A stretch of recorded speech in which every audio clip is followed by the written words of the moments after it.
Hello, everybody. Sean from RPH Ally, and we have Derek here from RPH Ally, or I like to say he's from RPH Ally, but he's really from PharmD Financial Planning. But he has partnered with RPH Ally to really help teach pharmacists more about the financial side of life, right? Because me being one, I was, Derek, I look back at myself like in pharmacy school.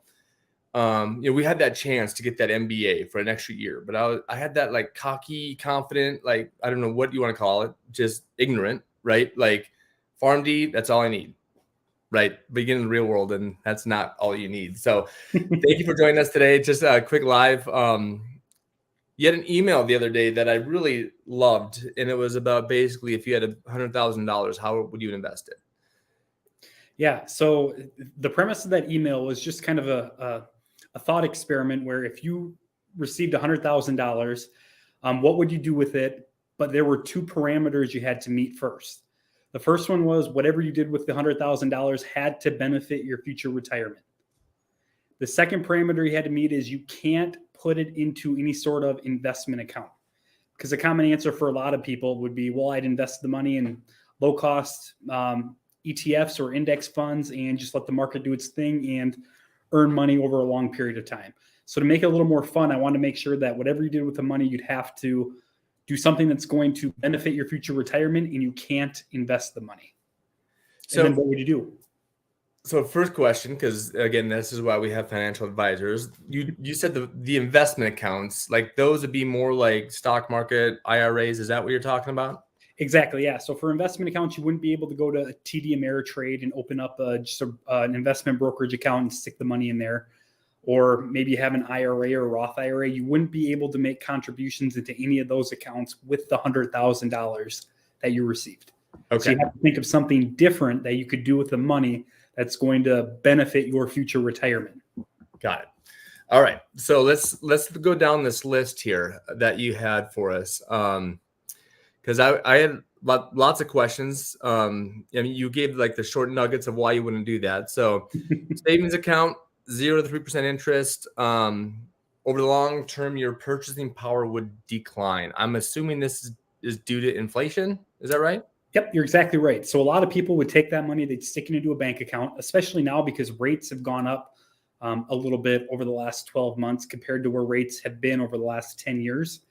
So you could go to your bank account or go online and open up a bank account and drop $100,000 and get anywhere between 0 to 3% usually on that money. And it would be a safe place to put that money because you're almost guaranteed never to lose it. And it's going to continue to grow for you regardless of what happens out in the economy or the real world. The downside to that is with inflation still relatively high, you'd be locking yourself into essentially losing money safely. And what I mean by that is your purchasing power every single year would diminish ever so slightly because the cost of goods and services that you would eventually spend that money on in retirement would grow at a faster rate than the actual money inside that bank account. So your purchasing power, especially if your retirement is pretty far into the future, would suffer on a safe scale using that strategy. Okay, that makes perfect sense now. Okay, well, that was probably the easy one. So rental property. Tell us about that one. Because I've always thought of like, I mean, we go stay in an Airbnb. We've had friends do it. They got a house in Palm Springs, and it's like it's always full. It's like it seems like a great investment. So why would that be tough to pull the trigger on these days? So it would be a great option, but it would be tough to do with $100,000 in my opinion, because the appreciation of properties right now have gone up so dramatically that $100,000 just isn't going to give you a whole lot anyway. And if you're not going to be able to purchase an entire property with $100,000, you're probably going to have to borrow some money for the rest. And if that's the case, you're borrowing now at rates we haven't had to borrow at in a long, long time.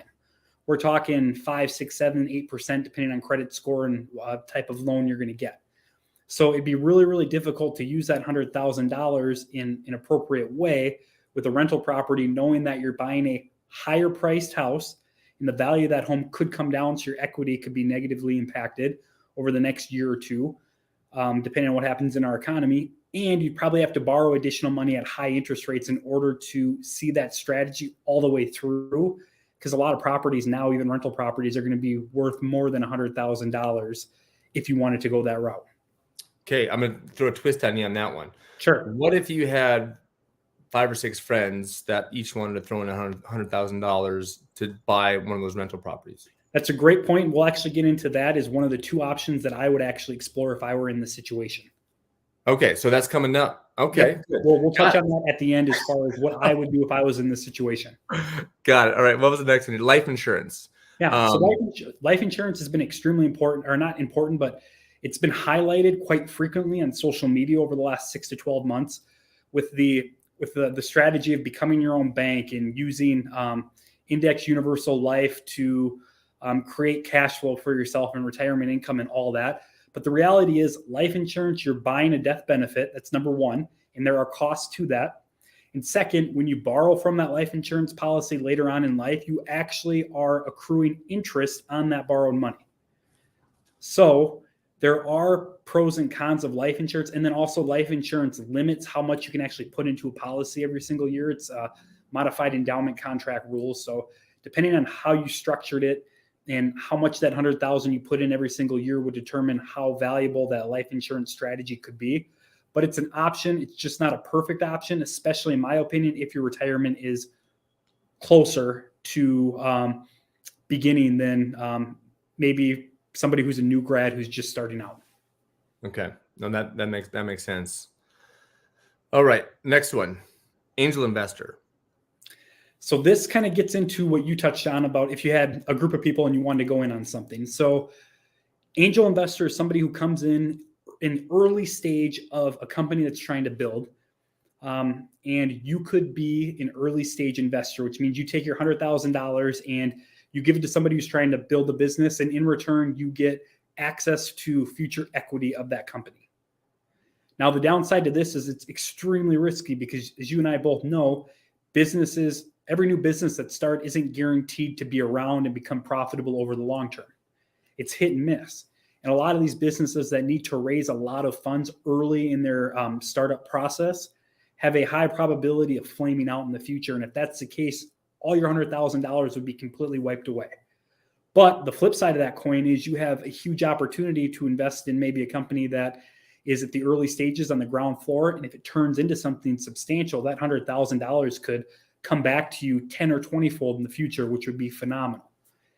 It's difficult to find these opportunities because it's not like you can go online and just Google it.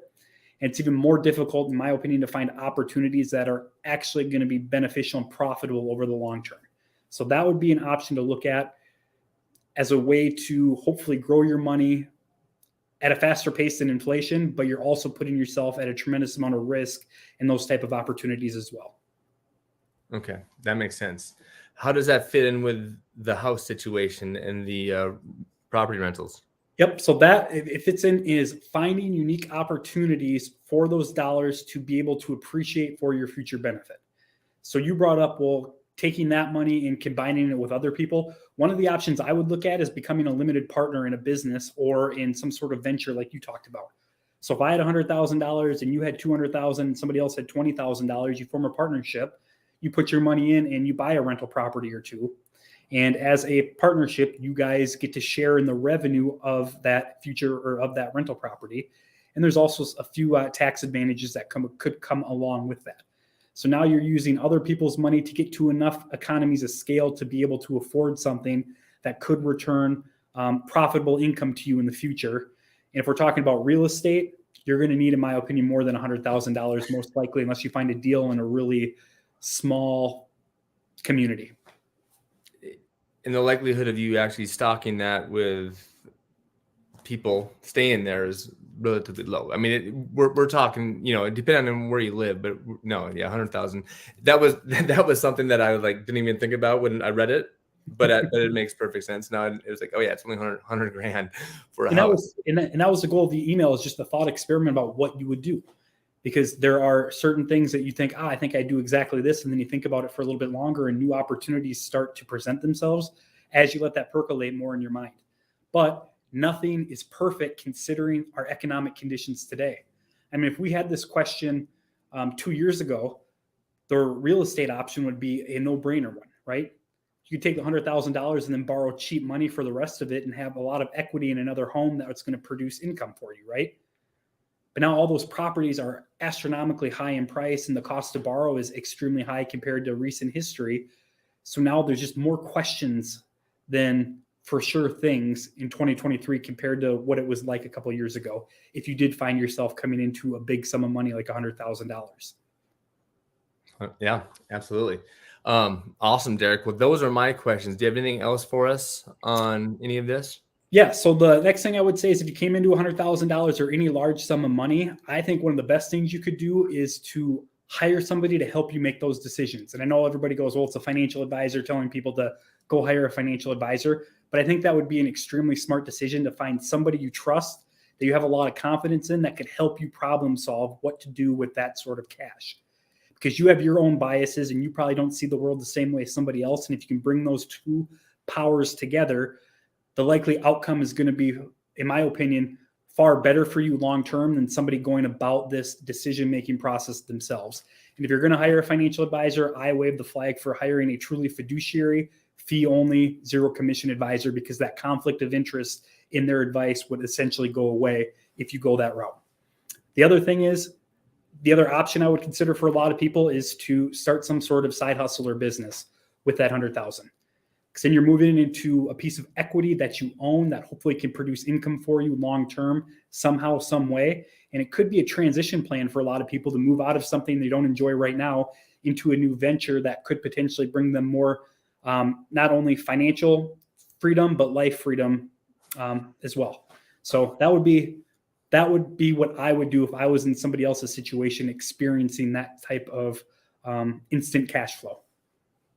That sounds like a topic for another day, because there's not only what you talked about there, but I think there's also tax incentives and things like that from having your own business that you could actually activate there as well. So, but just remember, I will say one final point. When you talk about tax incentives of starting your business, please don't take the advice that you find on social media, specifically for a platform like TikTok when it comes to that, because they are notorious for promoting stuff that's just not true and factually illegal. So that is definitely a topic that we should talk on a future date. And I could bring real information that is legal instead of people relying on stuff they see on social media. All right. Looks like you got a week to put that together, because I think we have another date. I think, is it every Monday? Yes, every Monday. Okay. Every Monday. Perfect, Derek. Well, hey, we'll see you next Monday. Thank you so much for hopping on. If you don't know Derek, get to know him. I mean, he's on social media. He's in RPH Ally, PharmD Financial Planning. He has his own channel. So yeah, join us to check out more of Derek. So thank you so much, Derek, for hopping on today. Happy to do it, Sean. Thank you. Yep. Bye-bye.